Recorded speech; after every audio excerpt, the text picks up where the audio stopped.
Okay, time for vertical school. In the following videos, I'm going to explain to you some of the reasons why the vertical industry is messed up and why rooms aren't working, and why people call me every day to help them find solutions to correct these rooms that aren't performing well. First of all, I have to assure you that I would never stick ducts inside of racks on purpose. The only reason you're seeing that design where we have stuck the ducts down the middle of the rack is because the racks are already in the room and there's no other place to put them. So it's to meet a current design that doesn't function.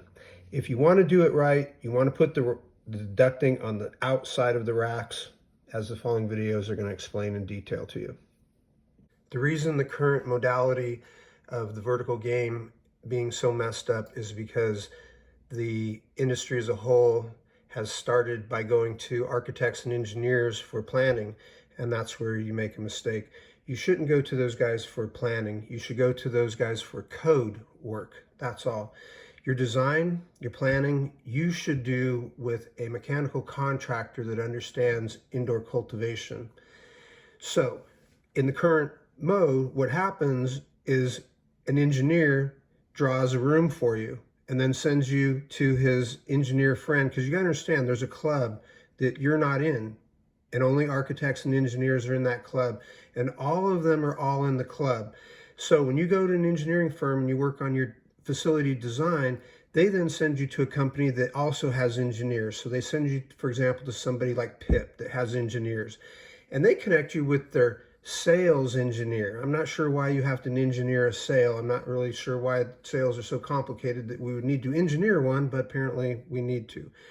Where the sales engineer looks at the box that your engineer drew and says, oh great, we can stick 14 of our most fabulous latest model racks, and we have an air system that you can stick in it, and it's just going to be wonderful. Please give us a deposit check ASAP. And what they do is they stuff your facility full of their product, never with the intention of that room actually working. Why? Because they haven't made any rooms that work. Why do I know that? Because the rooms are calling me saying, hey, we've had these rooms for a couple years now and they don't work. We can't control the microclimates. Can you do something to help us? And I tell them, yeah, I can. We have to get the BTU work delivered to the canopies, which is missing. You see, you can't see an environmental systems in this view because there is none. There's been no environmental system allowed in this drawing. Oh, there's a fan system that's going to be stuffed into the racks that doesn't condition the room, right? It doesn't take water out of the room. It doesn't take heat out of the room. It blows air around the room. And that's why those rooms do not work. Part of the problem has been the pounds promise, right? In designing this way where they stuff your room with as many racks as they can get in there, then they can ask you, oh, well, how many plants and how many pounds can you produce on all that area? And then, and then they tickle your ears with how many pounds you're going to produce. And the problem is rooms aren't actually producing that. And because of the microclimates and the unattainable set points, right? The rooms aren't able to hit set point. They're over, humidity is out of control, microclimates are out of control in these rooms that these guys have so-called engineered.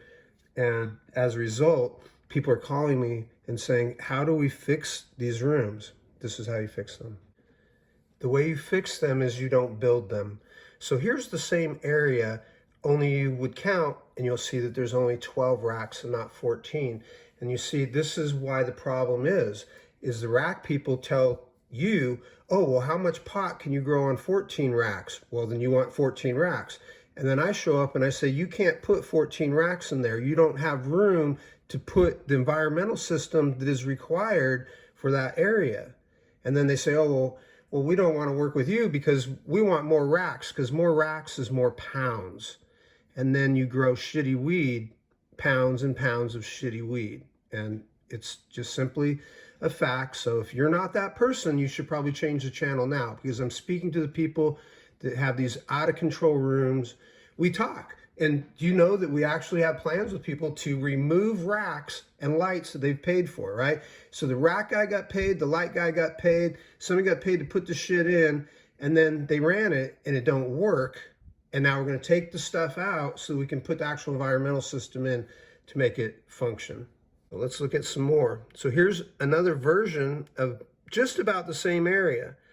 So now what we've done is we've stretched this room by only 12.5 inches, right? 12.5 inches, we can add another rack in there. And so now you're up to 13.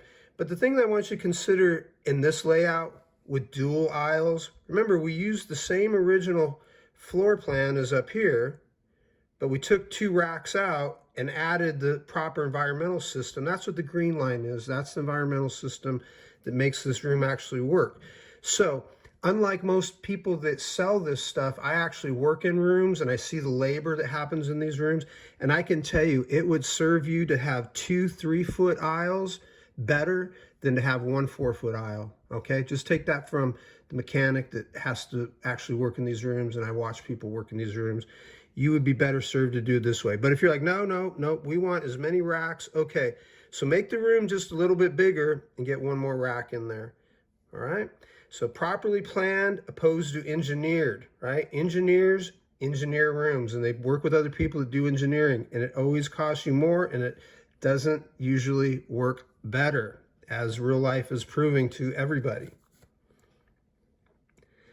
So the best thing you can do is work with somebody like myself that does mechanical work, and we do the design, right? We create your functional design, something that's proven from experience, and we create a room, we fill it with as many racks as we can get in that space, but we size the room and the racks according to each other, and it's not based on the size of the racks. You see, you guys gave too much control to the rack people. I don't know why. You do this as an industry, like when you followed the dehumidification company decades ago, and now look where that's led you. You just keep buying more and they don't work.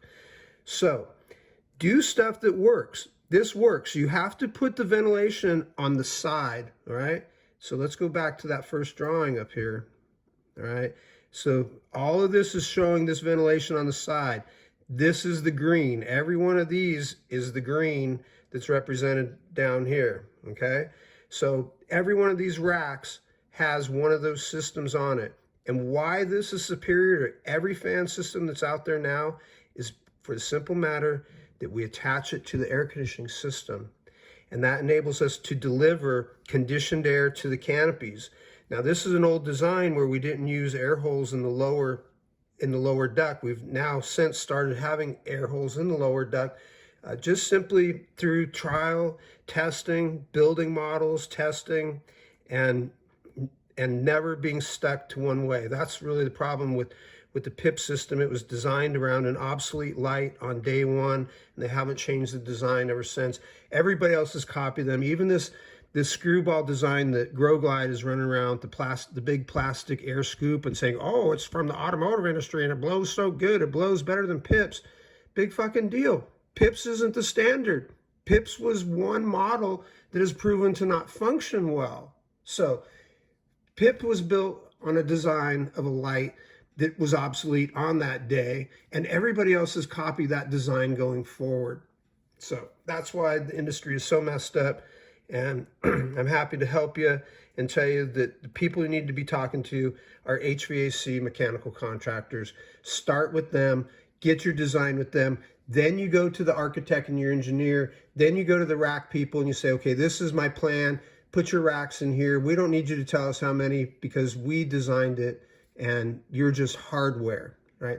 You need to remind them and put them back in their lane. They're just simply hardware. Got it? Let the hardware people sell you hardware, but let the mechanics build your systems.